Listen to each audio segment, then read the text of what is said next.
যোনে আহে বিটিআৰত অহাৰ লগে লগে এতিয়া এটা অনুভৱ হয় ইয়াত আৰু নাঙলৰ একো প্ৰয়োজন নাই, ইয়াত যে ট্ৰেক্টৰহে আছে এইটো চবৰে অনুভৱ হয়।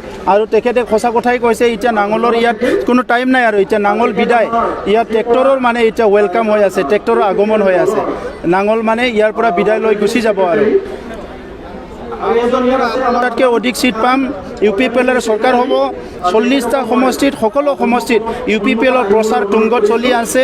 সকলো সমষ্টিত চাইকেল ৰেলী হৈছে, পদযাত্ৰা হৈছে, ৰাইজৰ লগত ভাৱ বিনিময় হৈছে। সকলো জাতি জনগোষ্ঠী UPPLত এতিয়া আঁকোৱালি লৈছে, একচেপ্ট কৰিছে আৰু সকলো এতিয়া পৰিৱৰ্তন বিচাৰিছে। 17 বছৰৰ যিটো দুৰ্নীতি ভ্ৰষ্টাচাৰ এইটো গুচাই পেলাই এটা ভাল শাসন অনাটো চবেই বিচাৰিছে।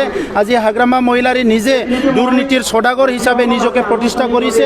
তেখেতৰ আমলত কোনো এটা বিভাগত দুৰ্নীতি হোৱাকৈ নাই, কোনো এটা ডিপাৰ্টমেণ্ট এনেকুৱা নাই য'ত দুৰ্নীতি হোৱা নাই, কোনো এটা অঞ্চল নাই য'ত নেকি এনেকুৱা ভাল এটা অনুষ্ঠান প্ৰতিষ্ঠান স্থাপন কৰিছে।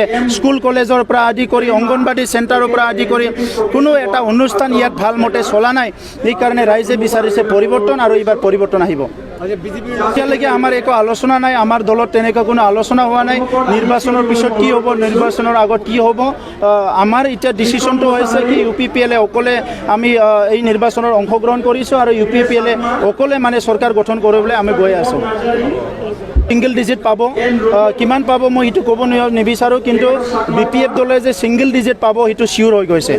কোকৰাঝাৰ জিলাত জিকে, চিৰাং জিলাত এটাও সমষ্টিত BPF দলে নিজিকে।